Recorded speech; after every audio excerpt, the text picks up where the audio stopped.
All right, well, I think we're going to go ahead and get started. Again, my name is Courtney Malenius, and I'm the Director of Graduate Admissions for the Parsons School of Design. So my job in the admissions office is to really help prospective students better understand the school and all the different programs that we offer. But I work so closely with the graduate faculty in each of the departments who will ultimately be the ones reviewing your application materials and making the admissions decisions. Then they communicate that information back to the admissions office, and we help to inform students of what their decision is, answer their questions along the way, and really just be a resource. But I always like to just point out that for the graduate programs, it's not the admissions officers that will ultimately be reviewing your applications, but the faculty who teach in the programs that you're applying to.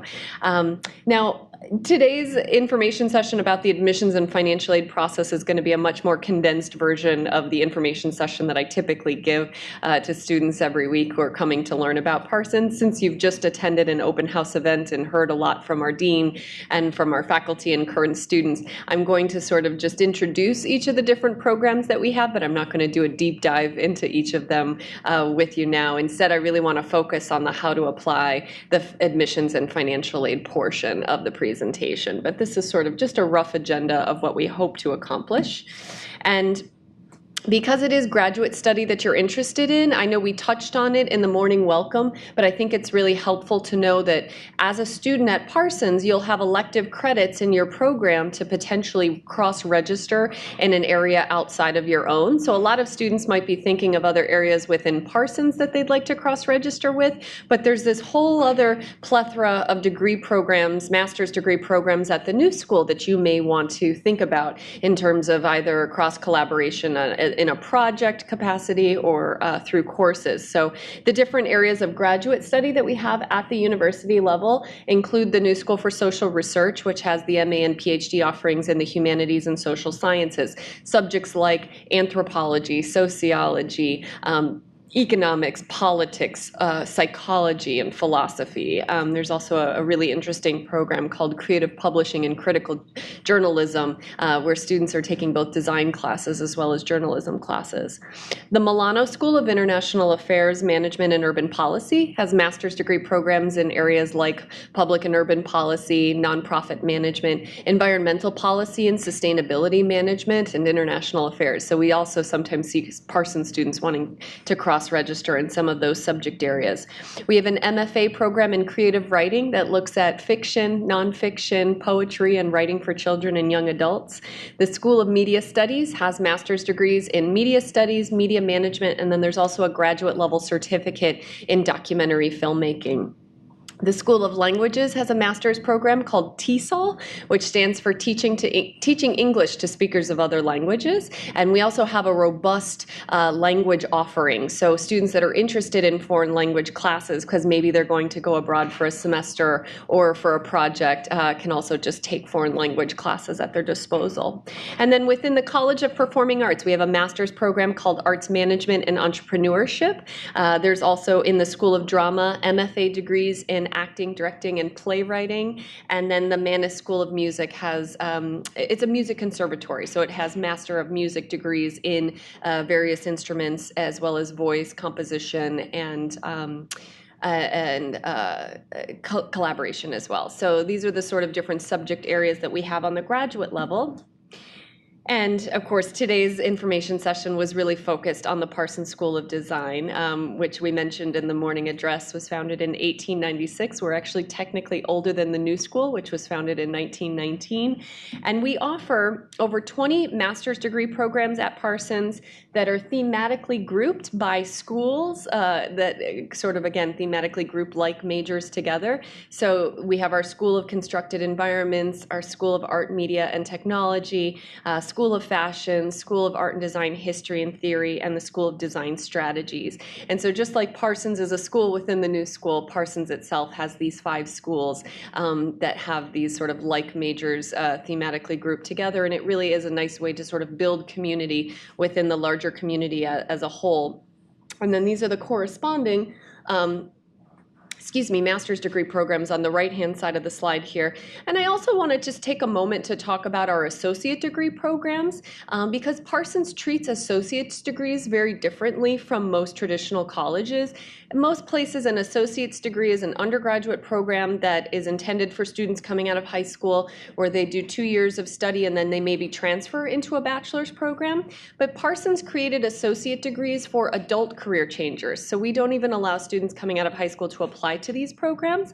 They're actually for someone who perhaps has a bachelor's degree in a field unrelated to design, doesn't have the capacity to apply directly to our master's program because they don't have a portfolio or any prior training, but they want to learn that particular discipline from the beginner's level. So instead of doing a whole 4-year bachelor's degree over again, we created these short 1 to 2 year associate degree programs to really assist that mature career changer. And so the 4 subject areas we offer on the associate's level are interior design, graphic design, fashion design, and also fashion marketing. And I will kind of introduce you to those programs in just a second. Again, sort of the key differences between the master's and the associate's degrees. With the master's program, you have to have a completed bachelor's. In the associate program, you don't technically need to have had a completed bachelor's degree, although over 90% of the student population do have bachelor's or advanced degrees.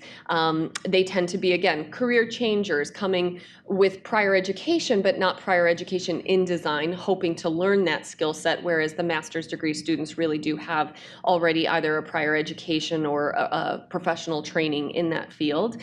Most of our master's programs really have to be done full-time, whereas the associate programs can be done full-time or part-time. And the associate programs also allow students to begin in either the fall or the spring semester, whereas the master's programs pretty much exclusively start only in the fall semester. Most of our master's degree programs are 2 years in length, although there's a couple of exceptions. And the associate programs could potentially allow you to transfer some credits in. So those programs usually take about 2 to 4 semesters to be completed. So maybe as little as 1 year's time, maybe a year and a half, maybe 2 years if none of your credits transferred. But those are sort of like the key differences here. Now, again, because you just spent a lot of time with our faculty in your program breakout sessions learning about all the programs, I just want to sort of run through them quickly with you so you know what they are, but I'm not going to do a deep dive into each of the curricula at this time. So in the School of Constructed Environments, we have a Master of Architecture program that takes either 2 or 3 years to be completed. Depending on your prior academic backgrounds, you may qualify for the 2-year advanced placement track. Our dual degree lighting and architecture program, it's a dual degree, meaning you actually graduate with 2 degrees, an MArch and an MFA. It'll take students about 3 to 4 years to be completed, again, depending on your prior advanced placement standing with architecture. And one thing to mention about this program, you do apply directly to the dual degree, but you could be considered for admission to the standalone architecture or the standalone lighting design programs as well. Our MFA lighting design program is a 2-year full-time program, and just as Tanner on our student panel mentioned this morning, it's the only really lighting design program of its kind in the US that looks at lighting for the constructed spaces as opposed to lighting for, say, theater or stage. Our MFA in Interior Design is a 2-year full-time program. It does satisfy the academic requirements for the NCIDQ licensure exam, and it has a 3-year double major option that combines interior and lighting design. But unlike the dual degree, you're still only going to be graduating with a single MFA, but it'll mention that you had the double major on your diploma. Now, for students that are interested in interior design but have no prior background in that subject area, we would encourage you to take a look at our associate's degree program in interior design. Also, in the School of Constructed Environments, we have our MFA Industrial Design program, which is a 2-year full-time program. Now we're in the School of Art, Media, and Technology, and our MPS Communication Design program is designed to be done full-time in 1 year, and all students in this program have a concentration in digital product design. Our MS in Data Visualization is a 1-year master's degree, but it also has the potential to be done part-time if you wanted to. So if you did it as a part-time student, it'll take you 2 years to graduate instead of 1. MFA Design and Technology is a 2-year program. Just like technology is a big word, this is also one of our larger departments, which offers lots of different types of elective classes in design and technology so that students can really be from different backgrounds and sort of pick and choose from a variety of different electives each semester to make the program a bit more tailored to their interests. Our MFA Fine Arts program is a 2-year studio-based fine art program, full-time only. MFA Photography is also a 2-year full-time program, but this program is unique in that it has a summer term requirement. So students actually begin in the summer semester, which is usually the first or second week of June. You have a very intensive summer term with lots of visiting artists and residents, and then during the fall and spring semesters, it feels a little bit more like a low residency program, giving you the flexibility to travel outside the New York City area to do some of your photo shoots. You would come back for the summer between years 1 and 2 for another summer intensive, have another fall, spring low residency, and then the final summer of your second year is when your thesis exhibition would be shown. And this program is rooted in a bit more fine art photography as opposed to, say, commercial or fashion photography. For students interested in graphic design and typography, we also have an associate's degree in graphic design. And again, depending on your prior bachelor's degree transfer credits, this program could potentially be done in 1 year or 1.5 years. Now we're in the School of Fashion, and our MFA Fashion Design and Society program is a 2-year full-time MFA program. And I'm very honest with students. Admission to this program is highly selective. So typically students have either a bachelor's degree in fashion design or have been working professionally as designers before applying to this program because of its selectivity. But if you're someone like me who does not have a prior degree in fashion design, but you'd like to learn those skills, as opposed to applying to the master's program, I would encourage you to look at our associates, which I'll talk about in just a second. We also have a brand new program launching next year for the very first time in textiles. So this is the MFA Textiles program, which is a 2-year full-time program beginning in fall 2018. And I know I had just mentioned this program, which is our AAS in fashion design. So again, someone who is wanting to learn fashion design from the beginner's level would apply more appropriately to this program as opposed to the MFA. And for students interested in the business side of the fashion industry, our Associates in Fashion Marketing is probably the best fit program for the type of skills you're hoping to learn. And this program can be done either on campus or online. But I believe beginning in 2019, the online component may be discontinued. So it's just because most students prefer to do it on campus that we are considering doing away with the online option for this degree. Now we're in the School of Art and Design History and Theory, and we have our MA program called History of Design and Curatorial Studies program. This is a 2-year program if done full-time, but it does have the potential to be done part-time, which will probably take about 3 to 4 years to be done part-time. And I know that Nick, who was on our student panel, is a student in this program, and he spoke about how he has class at the Cooper Hewitt Smithsonian Design Museum, and that's very common. So this program actually has a dedicated area within the museum for the program, for the libraries, for student space, et cetera. We also have an MA program in fashion studies for students interested in fashion as a topic of critical research and writing. So most of the alums of this program go on to careers in journalism, in writing books about fashion, and teaching fashion-related courses at university level, but there's no garment construction happening in this program. It's the academic program within Parsons. It's a 2-year full-time program. And we have a program called MA Design Studies, which looked at design as a topic of research. This program is currently being reevaluated and will become an academic pathway in contemporary design studies through the History of Design and Curatorial Studies program moving forward, and not exist as a standalone MA degree in subsequent years. In the School of Design Strategies, we have our MFA program in Transdisciplinary Design, which is a 2-year full-time program. Also, our 2-year MS degree, Master of Science in Design and Urban Ecologies. as well as the 2-year MA degree in theories of urban practice. And I just want a quick note here, the urban programs share a lot of the same lecture-based courses. The difference is that the ecologies program has an additional studio component in design, whereas students interested more in urban design research would probably be in the MA program, which does not include the studio-based classes, but more of a written thesis instead. And then last but not least is our 2-year MS degree in strategic design and management, which at present is the only program at Parsons on the graduate degree level, which can be done either on campus or online. Students that elect to do this program online do have to come to New York City for a 1-week workshop each January before the start of the spring semester so that you can meet your other online peers as well as the industry client that you'll be working with in the studio class for that semester. So there's a little bit of a New York City component for the online students. I'm very honest with students too. Most students elect to do this program on campus as opposed to online. So it's a much smaller online community.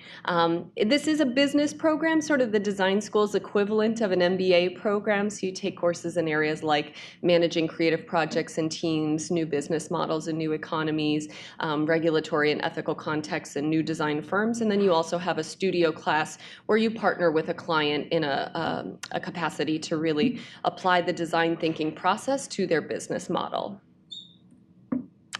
We also have 2 master's degree programs offered at our Paris campus. They are the MA History of Design and Curatorial Studies programs, as well as the MA Fashion Studies program. So if you're applying to those 2 programs, you're going to see on the application that you're asked to identify which campus location you're applying to as your primary campus. And just know that you have the ability to elect to study abroad for a semester in either city for those 2 programs as well. At present, we're also still offering coursework for MFA Design and Technology students who would like to go to Paris for a semester, and that's something that we hope to be able to continue in future years. So here we are at the intersection of 13th Street and 5th Avenue, but I do like to provide sort of a campus map just so you have a sense of where our academic buildings are located. We're very much a walkable campus, so most of the classes that you would have in any of the Parsons degree programs are really going to be no more than, say, a 3-block radius of the intersection of 14th Street and 5th Avenue. Most of the Parsons classes tend to take place in the building where we are right now, our University Center, also the Sheila Johnson Design Center, which is the building just across the street on 13th and 5th Avenue on the southwest corner. There's also a building called Parsons East, which is on 13th Street between 5th Avenue and University Place, so half a block down the street, right next to the Blick Art Supply Store. And then there's an additional building on 16th Street between Union Square West and 5th Avenue, where the design and technology and transdisciplinary design programs are based, and then you may also have class in that building as well. So from 16th Street to really like 13th Street, maybe 12th Street is where all of your classes would be. The one exception, of course, if you're in the curatorial studies program, you may have to get to the Cooper Hewitt for some of your classes, which is on the Upper East Side.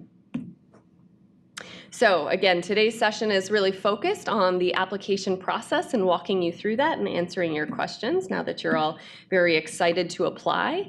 So just starting with the deadline, for all of our master's degree programs, the deadline you want to remember is January 1st. So that's when the application is due, along with all of the supporting credentials for your application.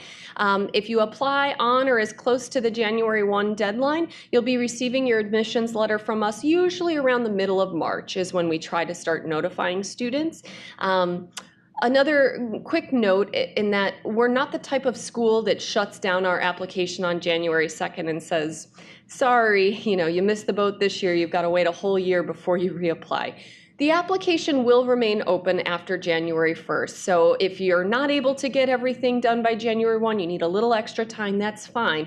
Just try to apply as close to January 1 as possible because we receive so many applications. It takes our office time to process the applications to make sure that all of the supporting documents needed for your application get added to your appropriate file so that we can also get it to the faculty for reviews. Again, we're not a school that has spring term of entry for the master's degree program, so you're all sort of applying January 1 for a fall semester start, which would mean usually the last week of August is the first week of school. The only two exceptions is the MFA photography program, which starts in the summer, and there's also a version of the strategic design and management program called Global Executive SDM, and they also have a summer start at our Paris campus. Now, if after you've just now learned about the associate degree programs that I mentioned earlier, you're sort of interested in those programs, perhaps as an alternative to the master's degree, know that they accept students in either the fall or the spring term. And if you're applying for the fall term, the application deadline is April 1, and for the spring term, it's October 15th. Okay, so let's go through the application process.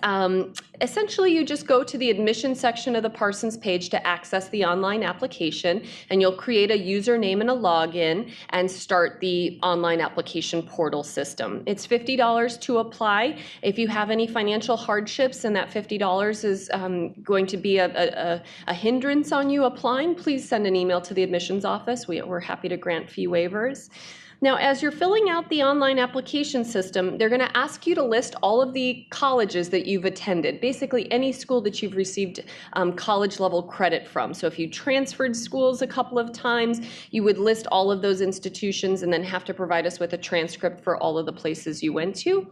If your transcripts are not written in English, maybe you attended a university overseas, you'll also need to save time to have an English language translation done of your transcripts unless your school can provide you with an official copy in English. But if they need to be translated, you'll just, again, want to save some extra time to do that, and you'll want to use a NACCES approved evaluation service for that transcript translation, and there's a whole list in the application instructions of translation services that we accept. Now, in addition to uploading copies of the transcripts to the online application, I just want to point out that because the transcripts are going to be uploaded from you, the student, to our application system, it's technically considered an unofficial transcript.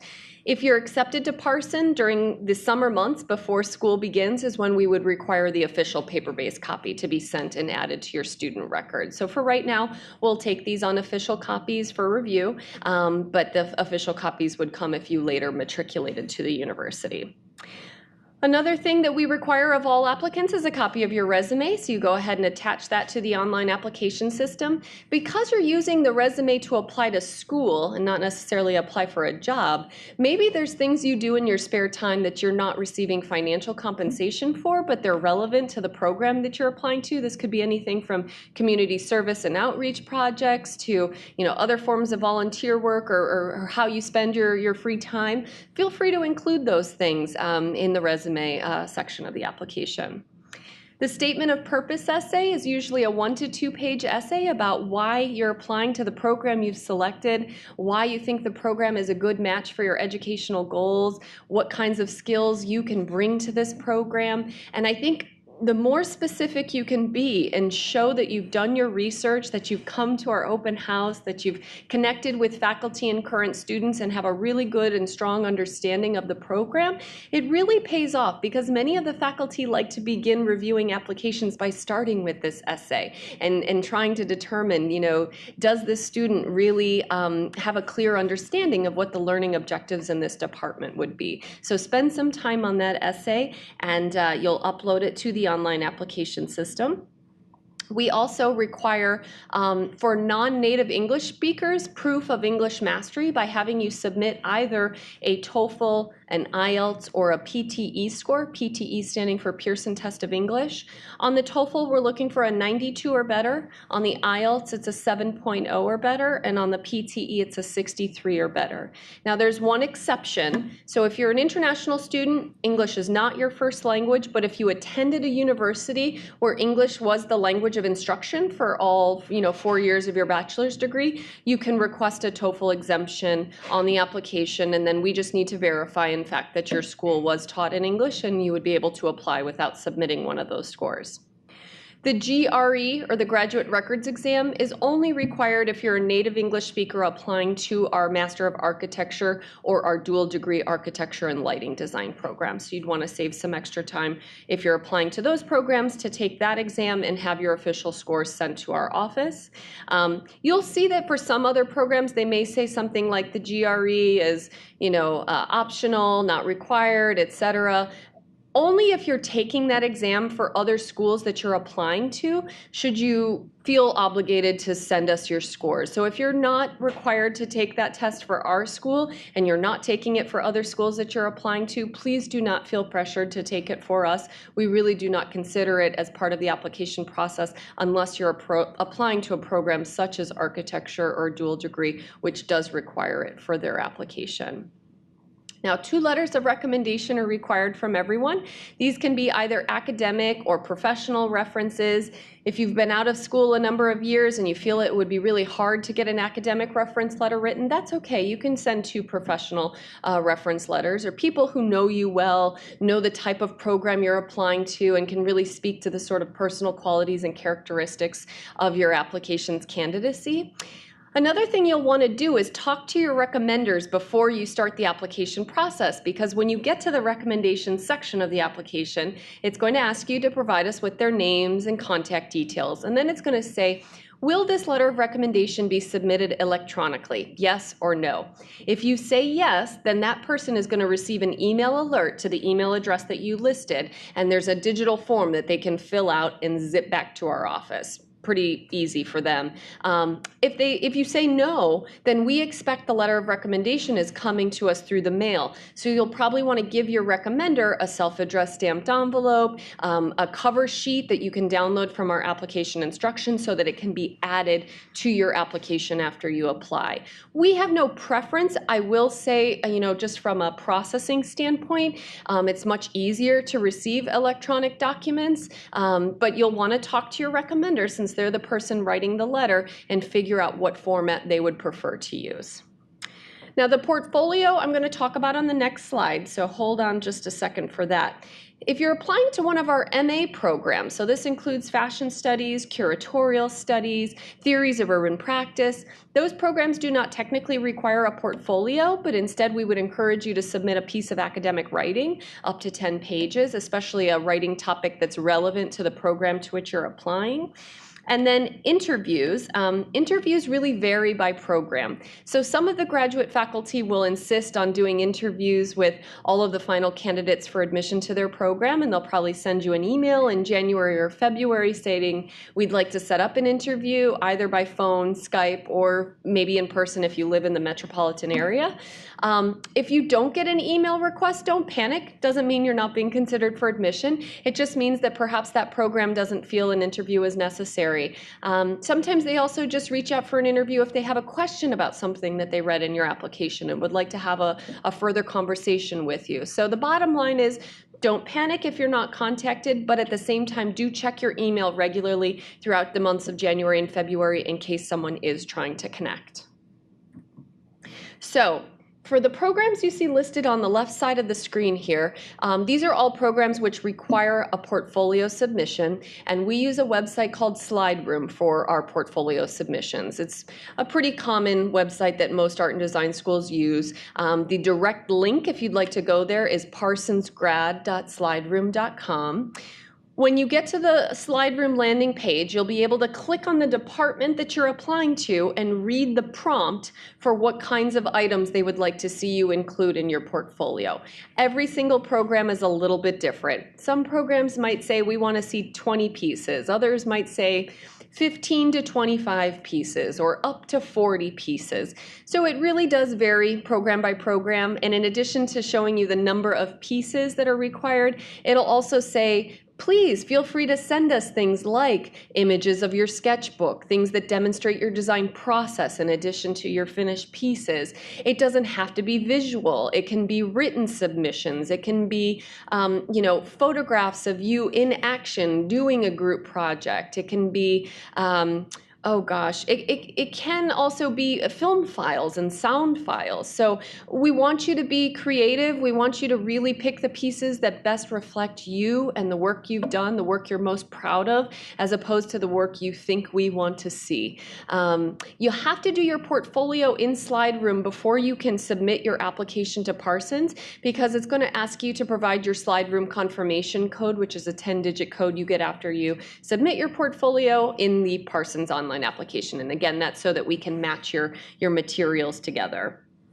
Another just quick note for data visualization, since we get students from all different backgrounds applying to that program, you have the choice of either doing a visual portfolio in Slide Room or a programming sample, which is essentially your GitHub user account name and 3 online repositories that you maintain, or an academic writing sample. You can also choose to do more than one of those 3 things and submit them accordingly.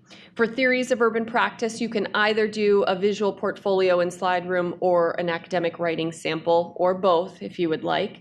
And for strategic design and management, because this is a business program, we do not require an artistic portfolio. Instead, there's an additional essay that we call the program essay. It's 4 bullet-pointed questions about design thinking and business that you'll have to address and upload to the online application system. Now, if you happen to come from a design background, or perhaps you work in a business capacity where you've done some group projects that you think you'd like to show to the faculty, that's fine. You can also do an optional portfolio in Slide Room, but just know that it's not required. Now, again, very quickly, if you've now learned about our associate's degree programs and you're thinking you may want to apply to one of those programs instead of the master's degree, the application requirements are essentially the same. The only difference is that we don't accept unofficial transcripts for this application. They have to be official transcripts in order for us to consider you for potential transfer credit. The other key difference is that we don't require a portfolio for the associate application. Instead, it's much more of like a fun, creative assignment to get you thinking about art and design from a sort of beginner's capacity. And actually, I'll just quickly go over what those creative assignments are. So if you're applying to the Associates in Fashion Design, we'd like you to create a collage inspired by the man or woman that you hope to design for someday, and then you'd photograph that collage and upload it to the online application. For Fashion Marketing, we'd like you to write a 1-page analysis of a recent fashion campaign and why you felt it was successful. For graphic design, we'd like you to create a postage stamp about 8 by 8 in size, inspired by your favorite fruit or vegetable. This can be hand sketched, it can be done digitally, uploaded to the online application. And for interior design, we'd like you to pretend that you work for an interior design firm and your client is an at-home advertising agency in a brownstone here in New York City. How would you design the layout space for that particular office? Where would you put the desks, the meeting rooms, the bathroom? What kind of furniture and fixtures are you thinking about? And again, you would photograph that and upload it to the online application. So again, these are programs really intended for students approaching design as a new field that they hope to learn, and not necessarily have the sophisticated portfolio that the master's application requires. And if you are applying to the associate programs, there's also a potential for transfer credits. If you're interested in these programs, I would just have you come up and speak to me maybe at the end of the session, and I can talk through in a little bit more detail how the transfer credit process works. This is probably, I think, the most important slide in the whole presentation, not this particular animation, but what do I need to do in order to be considered for merit scholarships, right? We know that graduate school is a big investment, both in time and financially. So the only thing you really need to do to be most competitive for scholarship consideration is apply on time. It's as simple as that. If you can get your application and the supporting materials in on or as close to the January 1 deadline for the master's application, you're essentially automatically being considered for our merit-based scholarships. Now, there is a question in the application that says, would you like to be considered for merit scholarships? Yes or no? Say yes to that question. Unless you maybe already have, say, a full funding grant from the country you're originally from and therefore don't need funding from this school, then you could say no. But otherwise, everyone, I think, should say, yes, I'd like to be considered for scholarship. Now, scholarships are competitive and determined by the overall strength of your application, and they're going to vary by program. So, every program is able to allocate scholarship money however they would like to, but I will say that in the years I've been working at Parsons, the faculty tend to want to give more scholarships to more accepted students rather than one or two, say, like really large full scholarships to a small select group of students. So I think it's a bit more typical to be selected for a scholarship that might range from, say, a 20 to 50% reduction in the cost of tuition than perhaps something a little bit larger like a 75 or 100%. Doesn't mean they don't have the capacity to do that. It's just what we tend to see in averages, from the faculty selection process. Now, for the master's application, if you are selected for a merit-based scholarship, it tends to be mentioned in your acceptance letter what amount you've been given. So you'd sort of know that information up front. And you're usually given about 30 days from the date on your acceptance letter to be doing your research, to come and see us again, to ask all your questions, and then make a decision as to whether or not to enroll in the program we've offered you admission to. And during that 30 days, if you're a U.S. citizen or a permanent resident, you may also receive a follow-up letter from the financial aid office, which tells you what kind of federal financial aid you've received as well. So it's also important to remember to submit a FAFSA, the free application for federal student aid, around the same time that you're submitting your application to Parsons. And you can use your prior year's tax information to fill out your FAFSA now. That's sort of a recent change if it's been a few years since you've done FAFSA for your undergraduate years.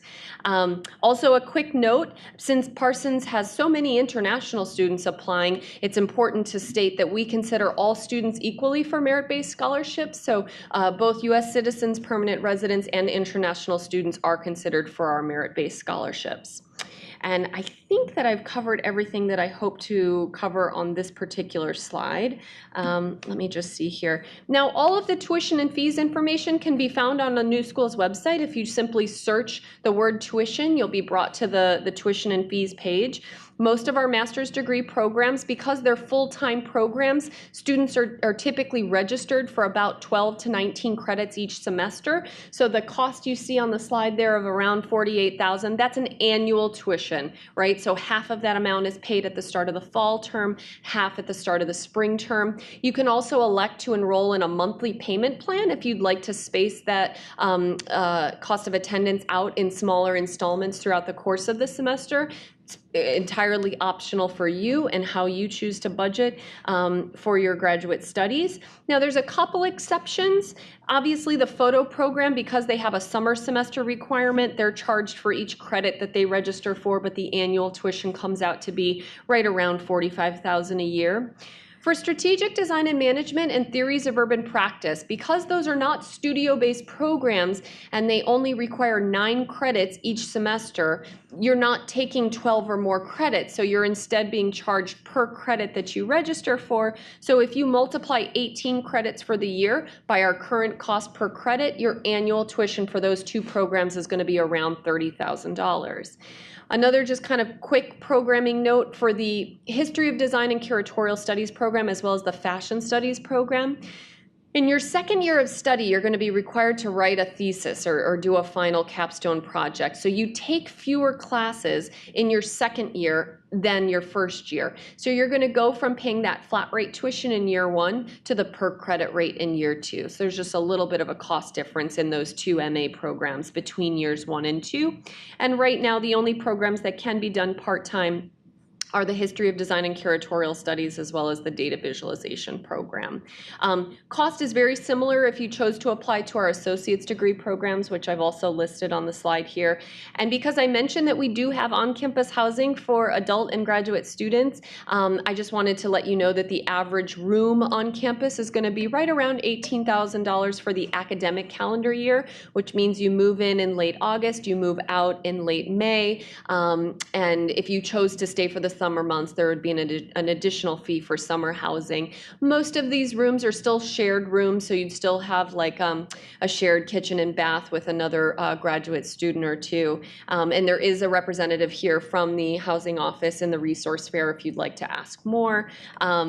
And if you're trying to just create a budget for yourself and you're not familiar with New York City rents, I don't mean to stop your heart, but it is quite expensive to live in the city, especially the closer you get to our campus, which is just sort of a very sought after neighborhood to be in. So we usually tell students to budget anywhere from, say, $1,500 to $2,500 per month.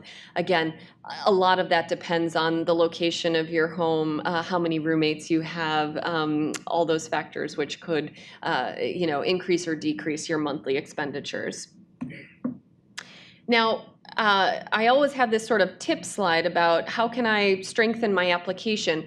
There are these events called Graduate National Portfolio Day events. So if you're applying to a program that requires an artistic portfolio and you'd like to get feedback before you apply, you'd have to go to that event where we have faculty stationed for a couple of hours to give you feedback.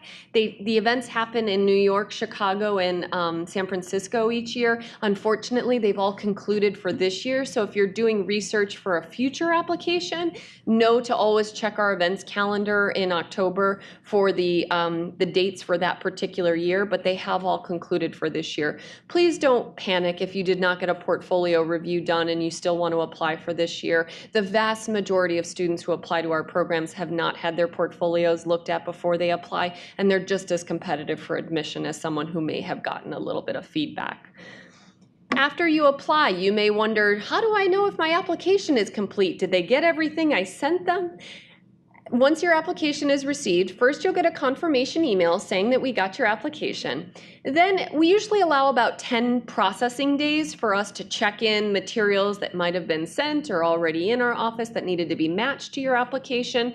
So it's about 10 days after we receive your application that you'll get an email to your admission hub. And you can log into your admission hub and actually see what documents have been checked in. And if there's something else that's listed as being required but not received, you might want to follow up with us to just make sure maybe you did submit it and it could be under a different last name, or maybe it was sent to the wrong place and we might need to track it down. So it's always good to log into your hub and try to follow up on those items that we might be missing. And also don't panic. A lot of students think, on January 2nd, if something hasn't been checked in, that it means their application is incomplete and it means they're not going to be considered for scholarship anymore. Don't panic.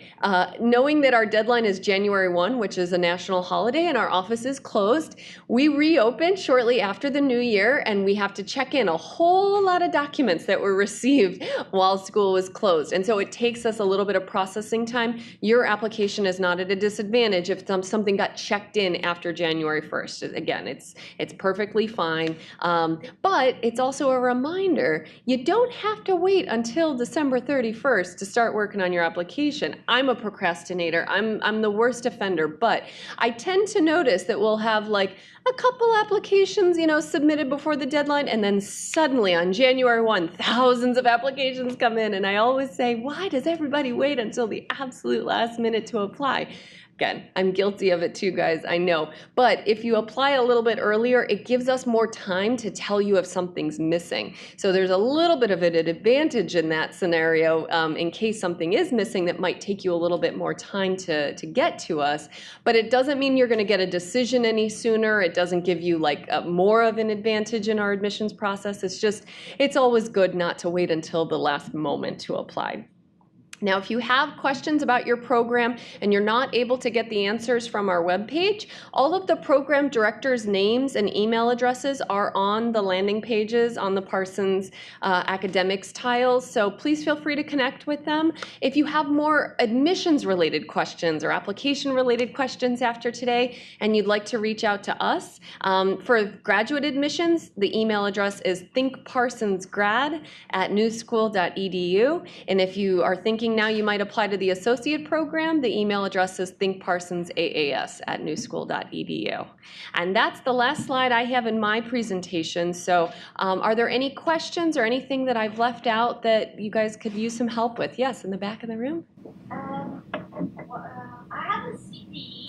Actually, do you have the Oxford exam? The Cambridge, yeah. Unfortunately, we do not. So it would have to be either TOEFL, IELTS, or Pearson Test of English is all we would recognize right now. Okay. Yeah, and I think as long as you can test in the month of December, we should receive your scores early in January. So I would say try to test in December if possible, as opposed to waiting for a January test. Other questions? No? It's been a long day, I know. Yeah. So you have to look at the per credit tuition in by year. By chance, to know off the top of your head how much the 9 month education. Sure. So that's a flat rate tuition because you have to take 15 credits in the fall and 15 credits in the spring. So for communication design, it would be the annual tuition of around 48,000 for that whole program. It's just that there's no summer term requirement. Anything else? You guys can also come up and speak to me individually if you have more questions that you'd rather not ask in a group setting. But I just want to say thank you so much for coming out today. I hope you learned a lot. I hope it was worth your while. And stay connected. Stay in touch with us. We look forward to receiving your applications soon. And enjoy the rest of this beautiful Sunday afternoon. Thank you, guys. You've been great.